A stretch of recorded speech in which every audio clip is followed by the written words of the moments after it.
정말 죽어라 고생하고 왔으니까 그 이후에는 순종적이고 모범적인 아들로서 살았을까?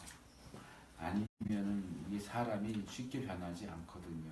좀 그 기질이 있으니까 또 호시탐탐 기회를 엿보다가 또 아버지 재산 또 망왕창 해가지고 또 가지로 했을까?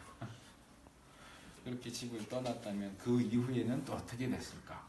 뭐 이런 거 궁금할 수 있을 것 같아요. 물론 성경은 우리의 그런 궁금증을 풀어주는 정보는 제공해 주지는 않아요. 근데 저는 오늘 지금 말씀드린 것 같은 이 속편 또는 외전 이제 이런 주제를 좀 신앙적인 측면과 연결해서 물론 조금은 다른 이제 측면이 되겠지만 그렇게 연결해서 좀 말씀을 나누려고 준비를 했어요. 우리가 조금 전에 읽은 이 시편 77편은 표제에 나와 있는 것처럼 아삽이라고 하는 사람이 쓴 시입니다. 이게 20절까지 있는데 오늘 우리는 그 중에서 1절에서 15절까지만 말씀을 읽었습니다. 이 내용을 본문을 좀 간단하게 개괄을 해보면 이 1절부터 9절까지 이제 이 구분이 절대적인 건 아니고요. 저는 이제 보면서 그렇게 나눴어요. 1절부터 9절까지를 보면 이 아삽이 환난과 불안과 근심과 괴로움 가운데서 여호와 하나님께 부르짖고 있습니다. 나를 구원해 주세요. 내 기도를 들어주세요. 이 아삽이 어떤 상황에 있었고 어떤 일을 당하고 있는지는 본문에 구체적으로 나와 있지는 않아요. 하지만 그가 하는 기도를 가만히 읽어보면 대충 추측하는 것이 가능하죠. 어쨌든 그는 환난 가운데서 하나님께 부르짖습니다. 그런데 그렇게 기도하는 과정에서 그의 마음이 편하지가 않은 거예요. 뭔가 불안해요. 뭔가 의심이 생기기 시작해요. 내가 기도는 하고 있는데 하나님께서 내 기도를 듣지 않으실 것 같은 생각이 드는 거예요. 그게 지금 그가 당하고 있는 상황과 관련된 것인지는 알 수 없는데 아마도 그가 지은 죄하고 뭔가 연결이 있는 것처럼 보여요. 그래서 하나님이 나를 괴롭게 하신다. 내가 눈을 붙이지 못하게 하신다. 그런 얘기를 하죠. 그래서 그는 자기가 지은 죄 때문에 하나님이 자기의 기도를 들어주시지 않을 것 같다는 생각. 어쩌면 하나님께서 나를 버리시지 않을까 하는 불안한 마음을 갖게 됩니다. 하나님이 더 이상은 나에게 은혜를 베풀어 주시지 않을 것 같다는 생각을 합니다. 그래서 이제 10절에서 12절을 보면 이 기도와 생각의 방향을 바꾸기로 합니다. 이런 생각은 나의 연약함에서 오는 거야. 내가 지금 잘못 생각하고 있는 거야. 그러면서 하나님께서 과거에 행하셨던 일에 집중하자.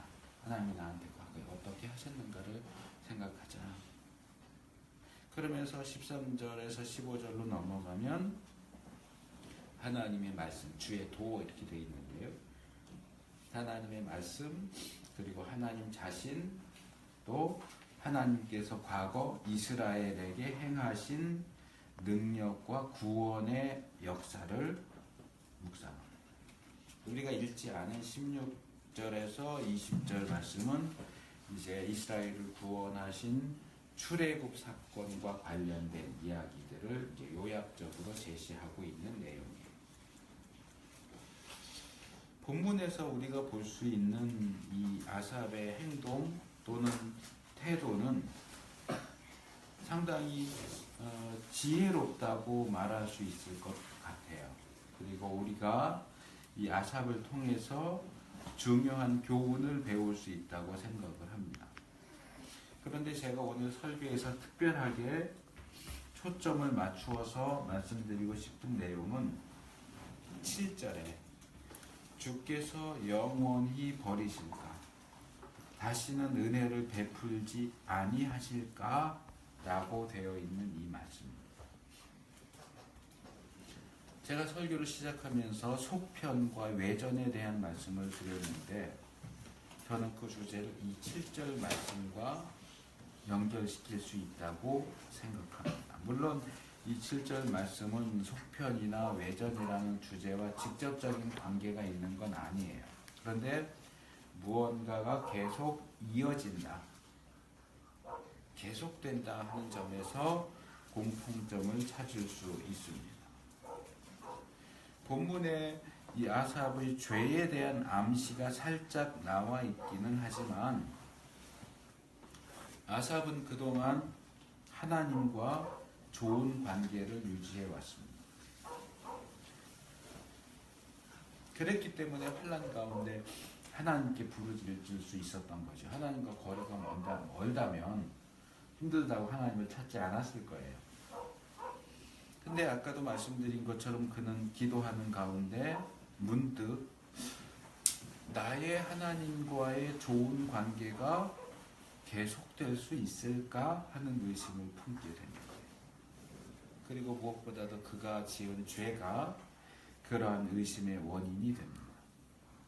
내가 이러이러한 죄들을 저질렀는데도 불구하고 하나님께서 계속 나를 상대해 주실까? 내가 이런 죄를 저지른 사실을 알게 된다면, 물론 하나님 모르시는 게 없지만 우리는 또 그렇게 착각을 하잖아요. 하나님 모르실 거야, 내가 숨어서 했으니까. 근데 이것이 들통나서 알게 된다면 하나님이 나에 대해서 실망하시고 또는 분노하면서 나로부터 떠나가지 않으실까? 나를 버리지 않으실까? 여러분들은 이런 생각을 해보신 적이 없으신가요? 있을 거예요. 저도 있어요. 그리고 바로 이 점에서 내 이야기 또는 나와 하나님과의 이야기가 계속될 수 있을까? 아니면 여기서 끝날까? 하는 문제를 생각하지 않을 수 없다는 거죠. 이제까지는 그런 대로 잘 해왔어요. 나의 이야기가 내가 태어나서부터 이제까지 잘 진행되어 나왔어요. 초등학교를 가고 중학교를 가고 고등학교를 가고 대학을 가고 결혼하고 아이를 낳고 잘 진행되어 왔는데 그런 나의 이야기, 나의 인생, 나의 하나님과의 관계가 속편으로, 외전으로 계속 나올 수 있을까? 계속 이어질 수 있을까? 이 아삽의 경우에 대해서 여러분들 어떻게 생각하세요? 아삽의 하나님과의 관계가 어떻게 되었을 것 같아요? 아삽의 이야기가 계속될 것 같아요? 아니면 여기서 끝날 것 같아요? 제가 이미 이 아삽이 지혜롭게 행동했습니다 라고 말씀을 드렸고요. 또 우리가 가진 성경에 이 아삽의 글이 실려져 있죠. 이 답에 대한 힌트죠. 아삽은 이 위기를 잘 극복했을 겁니다. 그러니까 우리가 성경에서 아삽이 쓴 글들을 발견할 수 있겠죠. 당장은 힘들고 어렵고 고민하고 의심했지만 결국은 회복되었던 것으로 보입니다. 그의 이야기가 계속 이어진다는 거죠. 자, 이제 아삽의 이야기에서 우리 이야기로 좀 넘어가요. 우리는 어떨까요? 이렇게 물어보면 너무 애매하니까 다시 물어볼게요. 우리는 우리의 이야기, 우리의 인생의 속편에 대해서 어떻게 생각하고 있습니까? 우리에게도 아삽이 경험한 것과 같은 위기가 올 수 있어요. 이제까지는 그런 대로 잘 해왔어요. 잘 해왔다고 생각했어요. 어떤 사람들은 여기까지 오는 것도 너무 힘들고 괴로워서 죽을 것 같았다. 내 인생은 결코 잘해왔다고 말하기 힘들다. 이런 분들도 계실 거예요. 어쨌든 그런데 지금 이제는 더 이상 이 이야기가 계속될 수 없을 것 같다는 생각이 들 수 있어요. 근데 나 죽었구나. 이제 끝났구나. 내 인생은 끝났구나. 내 이야기가 끝났구나. 내 앞에 놓여있는 벽이, 그 벽이 아삽처럼 자신의 죄일 수도 있고 뭐 가족일 수도 있고 지금 저의 경우처럼 건강일 수도 있고 뭐 물질이나 어떤 관계일 수도 있겠죠. 그 벽이 너무나 두텁고 높아서 난 이 벽은 결코 통과할 수 없어. 이제 내 인생은 끝장이야. 뭐 초등학교 다니는 아이들도 그런 생각을 할 수 있을지 몰라요. 성적이 잘못 나왔다. 나 이제 끝났다. 친구와 관계가 잘못됐다. 뭐 왕따를 당했다. 뭐 실제로 그래서 죽는 아이들도 있잖아요. 왜 죽겠어요? 어린아이들이 몰라요. 그 작은 아이들도 자기 인생이 끝났다고 생각하는 거예요. 더 이상 자기 이야기를 이어갈 수 없다고 생각하는 거예요.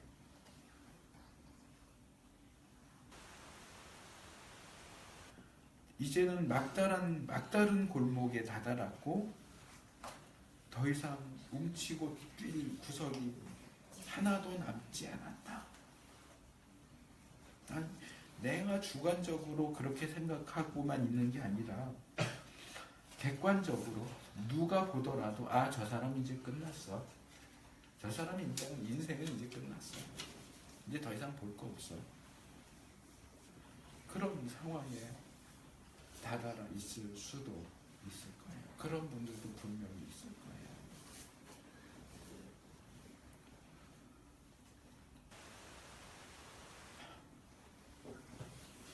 어떤 생각을 해야 되고 어떻게 행동해야 될까요? 과연 우리의 이야기가, 우리의 인생의 속편이 계속될 수 있을까요? 지난주에 어떤 집사님을 만났어요.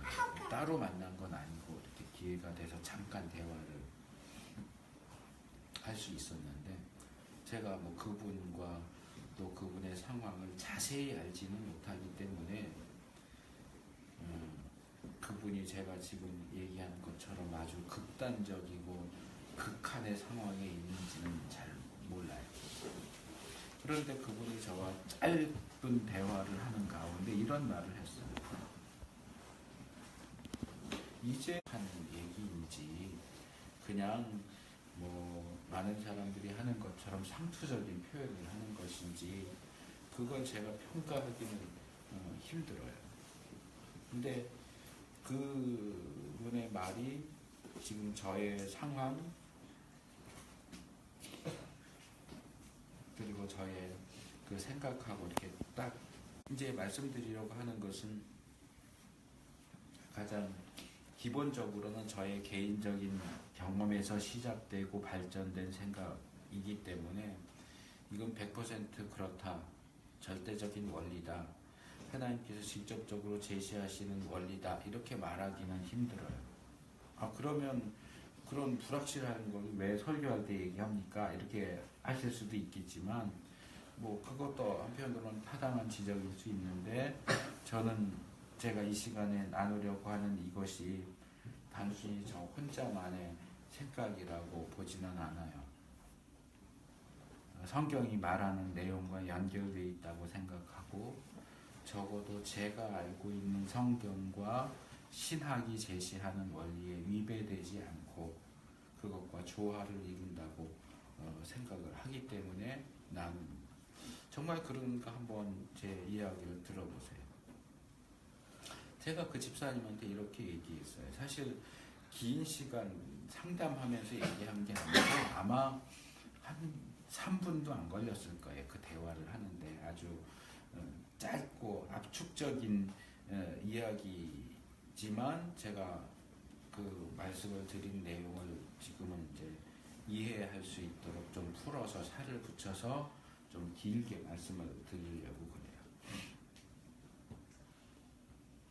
그분이 저한테 나는 할 수 있는 걸 다 했고 더 이상 내가 할 수 있는 건 없다라고 이렇게 말씀을 하셨을 때에 제가 집사님 거기까지 말하는 건 괜찮습니다. 거기까지 가는 건 괜찮습니다. 근데 그 다음을 조심해야 돼요. 누구라도 거기까지는 갈 수 있고 거기까지는 말할 수 있는데 그 다음을 조심하셔야 돼요. 제가 무슨 얘기를 하려고 하는지 잘 모르시는 분이시더라고요. 아마 여러분들도 지금 제가 무슨 얘기를 하려고 하는지 아마 모르실 거예요. 그게 뭐 어쨌다고. 자, 내가 할 수 있는 건 다 했어. 뭐 인간관계에 있어서, 가정을 바르게 세우는 문제에 있어서, 물질에 있어서, 공부에 있어서, 친구 관계에 있어서, 무슨 성적에 있어서, 성공에 있어서 내가 할 수 있는 모든 노력을 다 해봤어. 그런데 안 돼. 더 이상 내가 할 수 있는 게 남아있지 않아. 자, 이렇게 많이들 얘기하는데 문제는 그렇게 말한 다음에 뭐라고 말할 거냐 하는 거예요. 저는 여기에 두 가지 길이 있다고 봐요. 하나는 나는 할 수 없어요. 하나님이 하셔야 돼요. 이렇게 말하는 거고요. 또 하나는 나는 할 수 없어요. 하나님 도와주세요. 이렇게 말하는 거예요. 이 두 가지 발언은 모두 신앙적인 발언으로 보이고요. 또 실제로 신앙적인 발언인 것이 사실입니다. 또 사실 민감하게 보지 않으면 그 두 개가 뭐가 달라? 같은 거 아닌가? 하나님이 하세요. 하나님 도와주세요. 그 뭐가 달라? 그렇게 말할 수 있는데 제가 이렇게 이제 24일, 5일 정도 이렇게 쭉 아프고 이러면서 거쳐오면서 새롭게 눈이 열리고 깨닫고 한 바에 의하면 두 개가 같지가 않아요. 그걸 말씀드리고 싶은 거예요. 특별히 제 경험에 비추어 보면 첫 번째 발언, 나는 할 수 없어요. 하나님이 하세요 라고 말하는 것은 굉장히 위험할 수 있는 발언.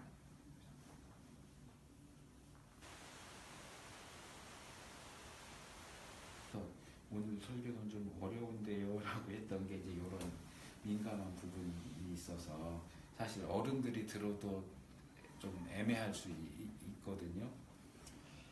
자, 잘 좀 집중해서 잘 들어주시면 좋겠어요. 제가 두 가지 케이스를 말씀을 드릴게요.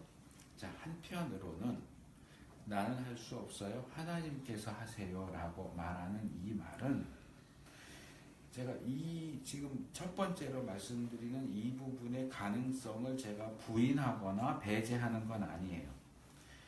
나의 모든 것을 하나님께 맡기겠다고 하는 매우 신앙적인 발언일 수 있어요.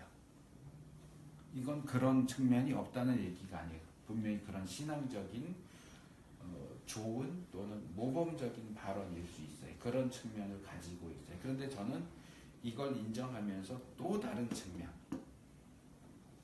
얘기하고 싶은 거예요. 이게 제가 오늘 강조하고 싶은 얘기예요. 동시에 그것과 동시에 매우 신앙적인 발언인 것과 동시에 다른 한편으로 보면 나는 이 문제에서 손을 떼겠습니다. 하나님이 알아서 하세요. 죽을 쓰든 밥을 하든 하나님 알아서 하게 하세요. 난 몰라요. 라고 하는 매우 무책임하고 그렇기 때문에 매우 위험할 수밖에 없는 발언이기도 하다는 거예요. 그러니까 양날의 칼을 나를 가진 칼과 같은 거죠. 매우 신앙적인 발언일 수도 있지만 매우 위험한 발언일 수도 있다. 여기서 제가 이제 두 가지 표현을 좀 설명을 해야 될 것 같아요. 하나는 저의 경험상 그렇다. 제 경험이 뭔가. 둘째는 위험하다. 이게 위험한 발언. 도대체 뭐가 왜 어떻게 위험하다는 얘기인가. 제가 아프고 나서 이제 오늘이 네 번째인 것 같아요. 아프고 나서 한 첫 번째 설교 끝에서 제가 이런 말씀을 드렸어요. 저는 제가 지금 당하고 있는 저에게 중풍이 와서 오른팔과 다리가, 그때는 우반신 마비도 몰랐어요. 그냥 팔다리만 마비된 줄 알았는데 나중에 이게 우반신 마비고 팔다리만이 아니라 이쪽 오른쪽은 장기가 다 마비가 된 거예요. 장도 마비가 되고. 그러니까 지금 제가 소리가 오늘은 아까 전에 조금 찬양도 하고 그래서 좀 크게 나는데 이렇게 크게 안 나요. 제가 작게 하려고 하는 게 아니라 제가 낼 수 있는, 말할 때 낼 수 있는 최대 크기예요. 찬양할 때는 힘을 써서 하니까 좀 크게 나와요. 근데 찬양을 부르고 나면 온몸이 아파요. 이 몸을 다 힘을 써서 정말 힘을 짜내서 찬양을 하니까. 제가 며칠 전에 이렇게 한 5곡씩 저녁에 찬양을 한 5곡 부르면 몸이 아파요. 앉아있을 수가 없어요. 찬양도 계속 크게 못 불러요. 막 개미 소리만 하게, 힘이 빠지면 개미 소리만 하게 부르다가 또 좀 기운이 나면 또 막 힘써서 부르다가, 그럼 5곡, 복음성만 5곡 부르면 온몸이 힘이, 지금 막 등도 아프고 허리도 아프고 막 아파요. 근데 뭐 호흡도 예전하고 다르고 호흡도 되게 짧아졌고, 제가 대학교 때부터 남성 중창단을 했거든요. 베이스거든요. 소리도 컸고 음정도 정확했고 그랬는데 이제 음정도 잘 안 맞아요. 제가 이제 처음 찬양을 하면서 기념상마저 녹음을 했어요. 제 찬양을. 다시 이렇게 들어보니까 야, 내가 이렇게 망가졌구나. 내 이 소리가. 그러니까 성대도 아마 반쪽 이상인 것 같아요. 하나님께서 저의 몸을 해서 중풍으로 저를 치시기 전에, 특별히 제가 저의 가정과 가족들, 특별히 아내와의 관계에 대해서 제가 했던 말이 있어요. 그거 무슨 말을 했는지도 제가 그때 얘기했어요. 근데 그게 바로 제가 앞에서 얘기했던 그 첫 번째 바로 하나님 그 속에서, 그런데 소용이 없어요. 이젠 제가 할 수 있는 게 아무것도 없어요. 그렇다고 가정을 포기할 수는 없잖아요. 이제는 하나님이 하시는 것 밖에는 다른 방법이 없어요. 하나님이 하세요. 제가 그랬어요.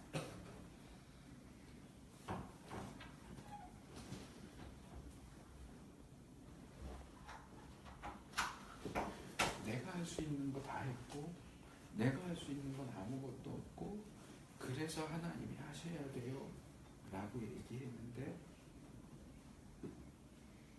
그렇게 얘기한 결과가 이거예요. 뭔가 찢었어요.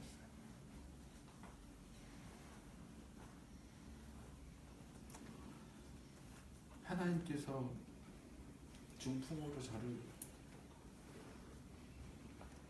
치시면서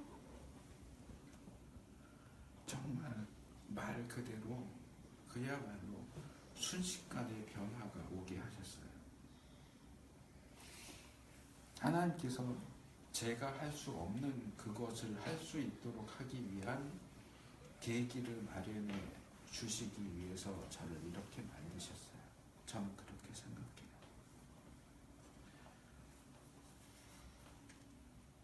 하나님께서 허락하신 이 계기가 얼마나 강력한 것인지, 제가 50년이 넘게 살아오면서 이제까지 취해왔던 습관과 태도를 순식간에 버리고 바꾸지 않을 수 없게 만드셨어요.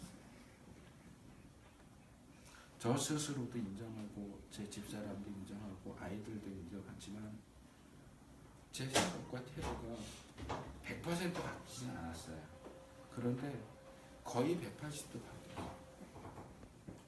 먹는 것, 이런 것, 아주 기본적인 것에서부터 제가 봐도 놀라울 정도로, 누가 봐도 놀라울 정도로 딴 사람처럼 변했어요. 전에는 아내가 제가 식사하거나 먹는 걸 그만 먹으면 좋겠는데 이래도 나 아직 배가 안 불러서 하고 먹었는데 요즘에는 아내가 더 먹으라고 저도 안 먹어요. 그래. 엊그제 식사 끝나고 귤 해갖고 반쪽 먹으라고 줍니다. 하나 안 먹어.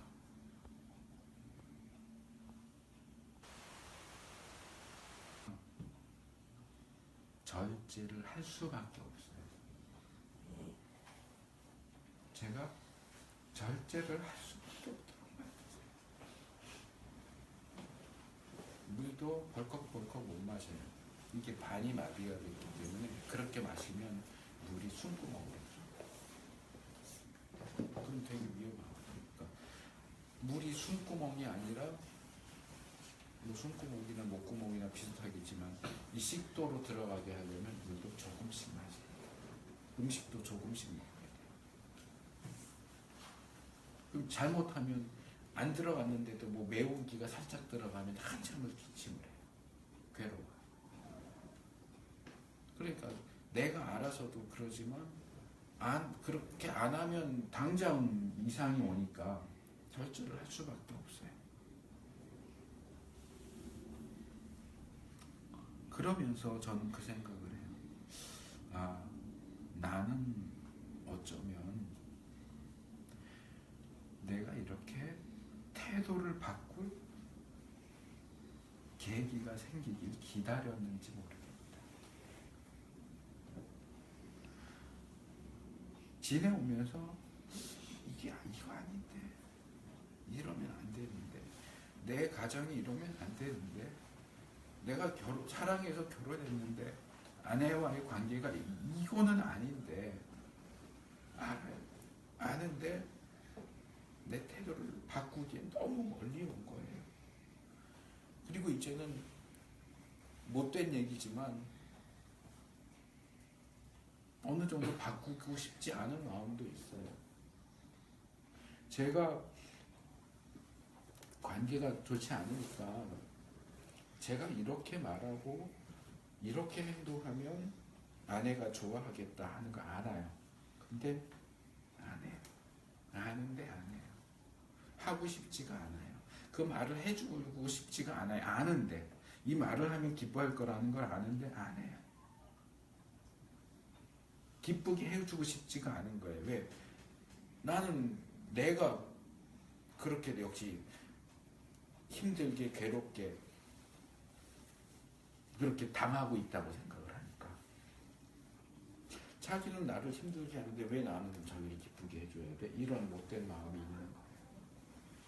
그런 생각과 태도를 바꿀 수가 없는 거예요.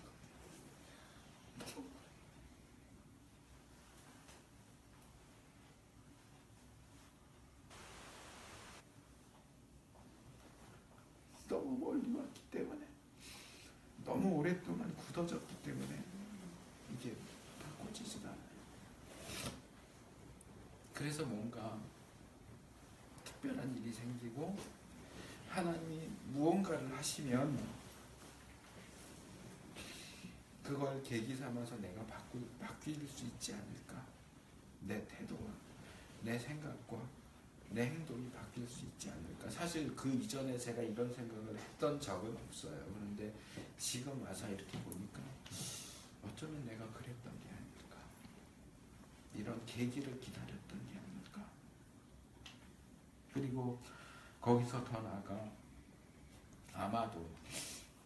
아마도라고 했는데 저는 뭐 거의 확실하다고 생각하는데 우리 모두는 은연중에 또는 무의식 속에서 이런 변화를 위한 계기를 기다리고 있는 것 같아요.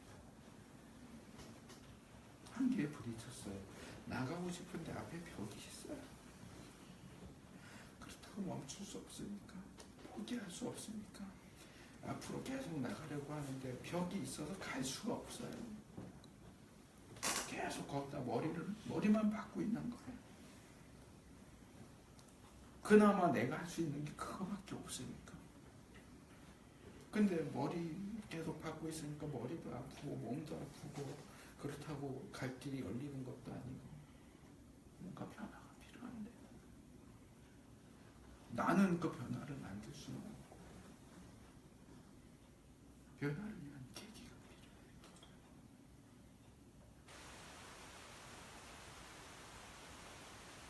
또 하나 우리가 믿는 하나님은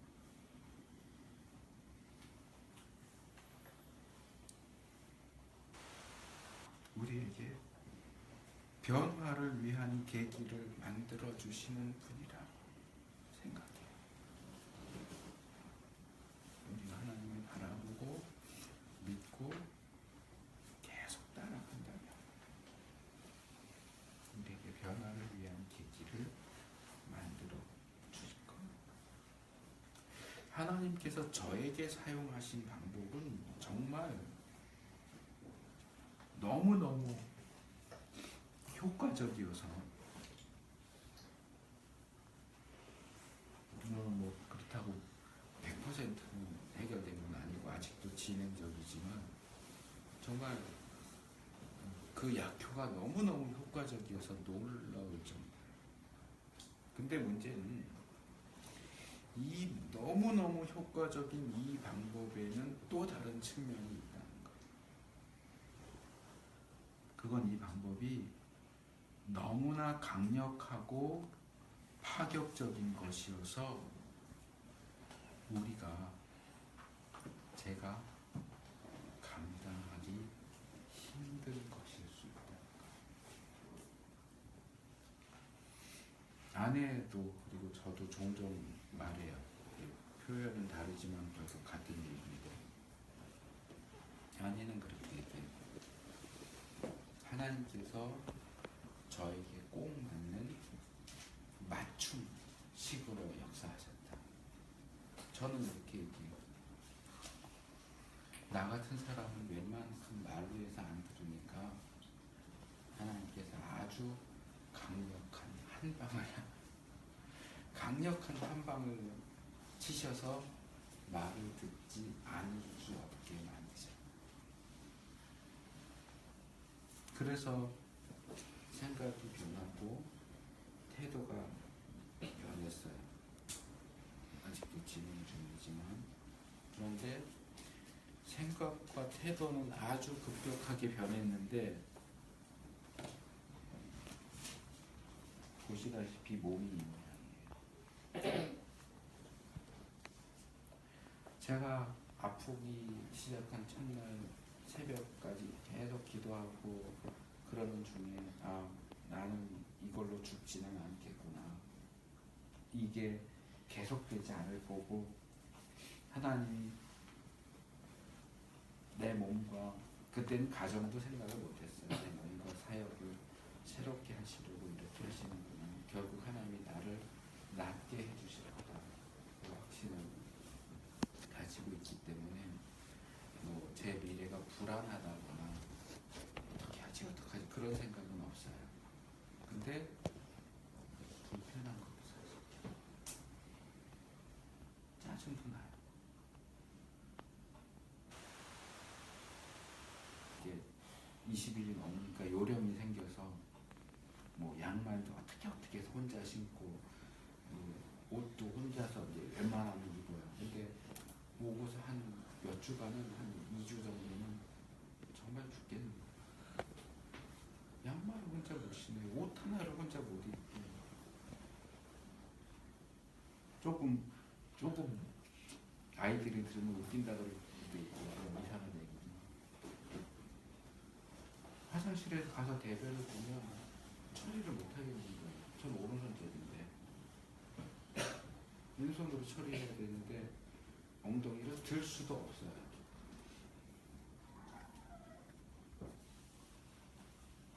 그래서 처음에는 어떡하지 하다가 아, 그럼 이렇게 가랭이 사이로 넣으면 되겠다고 휴지를 넣었는데 변기에 그 변 답은 그 물에 손이 풍덩 잠기는 거예요.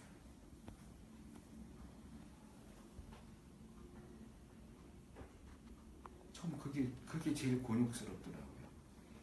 야, 내가 그래서 며칠은 아내가 해결을 해주는데 미안하기도 하고 부끄럽기도 하고, 야, 이게 뭐냐, 이게 불편하니까 몸을 뒤척이는 것도 마음대로 안 돼요. 근데 이렇게 있으면 불편해요.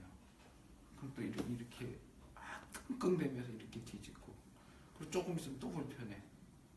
엎드리는 건 안 돼. 이게 안 되니까 엎드려도 이 발이 몸에 깔려요. 근데 이 손으로 몸으로 깔리는 이 손을 끄집어낼 수가 없어요. 그러니까 엎드리는 건 못하고 누웠다가 세웠다가 누웠다가 세웠다가, 옆에서 피곤해서 자는데 아유 난 저쪽 가서 잘게.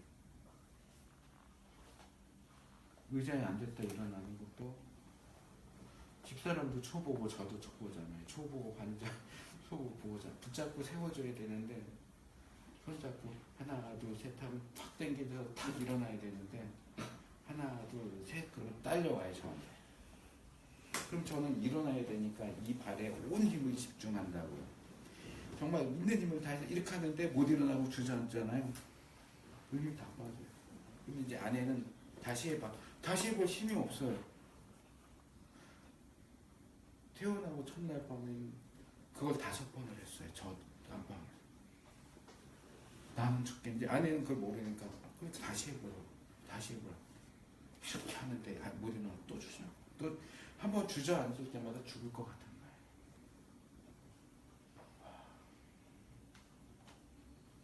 너무 불편해요. 너무 힘들어요. 내가 누워있는데 막 불평과 짜증이 올라와요. 근데 내가 받은 약속이 있으니까 될 수 있으면 부정적인 말, 나쁜 말 하지 말고 막 이렇게 막 나오는데 그걸 바꿔야 입에서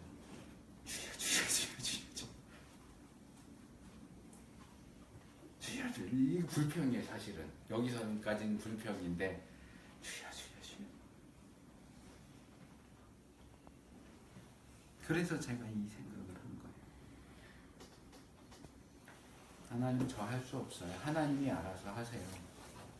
하나님이 알아서 하시는데 항상 그렇지는 않으실 거라고 생각하지만 하나님은 때로 우리가 전혀 예상하지 못한 방향으로 일하세요. 저도 제가 중풍이 올 줄 꿈에도 생각 못했어요. 나이도 많지 않은데 이제 50 초반인데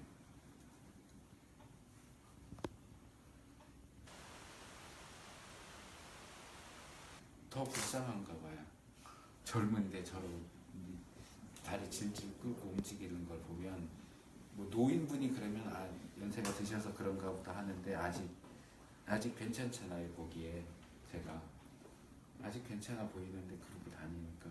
근데 저는 아프니까 누가 뭐 어떻게 보는지 그거 신경이 써지지가 않아요. 지금 나 지금 걷는 거 한 발 한 발 걷는 게 힘들어 죽겠는데 뭐 누가 어떻게 쳐다보는지가 무슨 문제예요. 근데 저도 하나님이 하셔야 돼요 그랬는데 이렇게 하실 줄은 몰랐어요. 설마.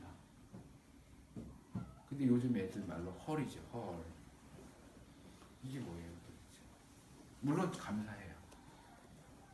감사하고 이걸 통해서 저에게 변화를 주시기 때문에 할 수 있는 한 기쁨으로 감사함으로 받으려고 하는데 그런 다음 불편함이 없어지는 건 아니거든요.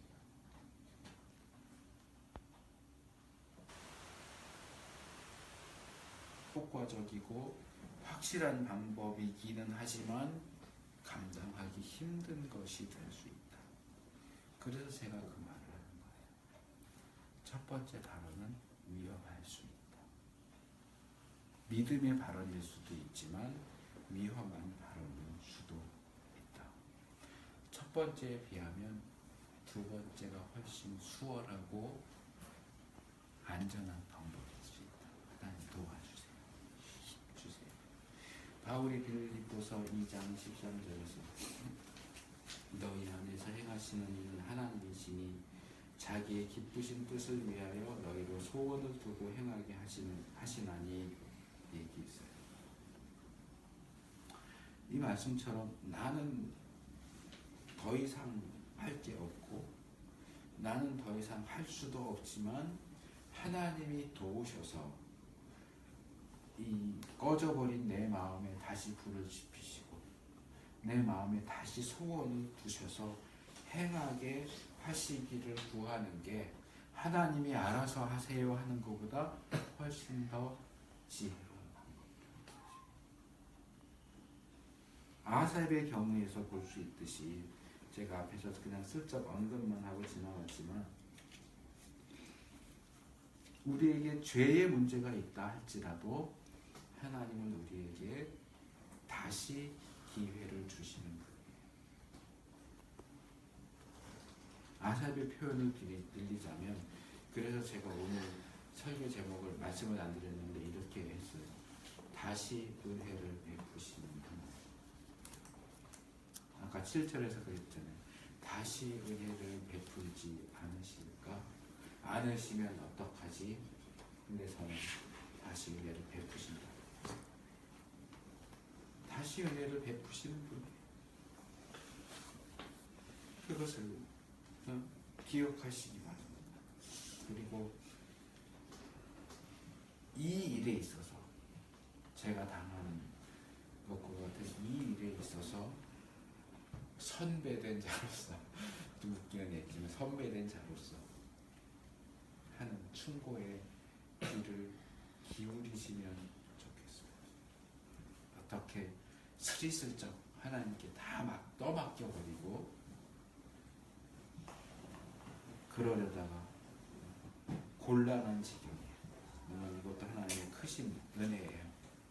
몸이 괴로우니까 문제이긴 하죠. 곤란한 지경에 떨어지지 말고 책임감을 가지고 지혜롭게 구하고 하나님 제가 더 해볼게요. 하나님 힘주세요. 지혜 주세요. 제 마음의 소원을 주세요. 도와주세요. 하나님한테 떠넘기지 말고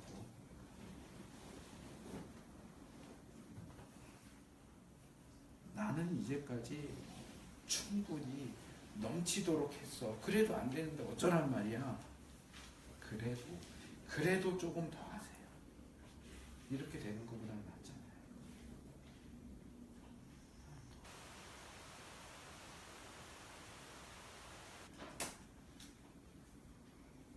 다시 시작할 수 있는 변화의 계기를 하나님 주시고 그런데 저처럼 세게 맞지 말고 좀 약하게 좀 수월하게 맞으셔서 하나님이 원하시는 그런 변화를 체험하시는 일이 여러분들에게 있기를 축복합니다. 오늘 들은 말씀 기억하시면서 함께 합심해서 기도합니다.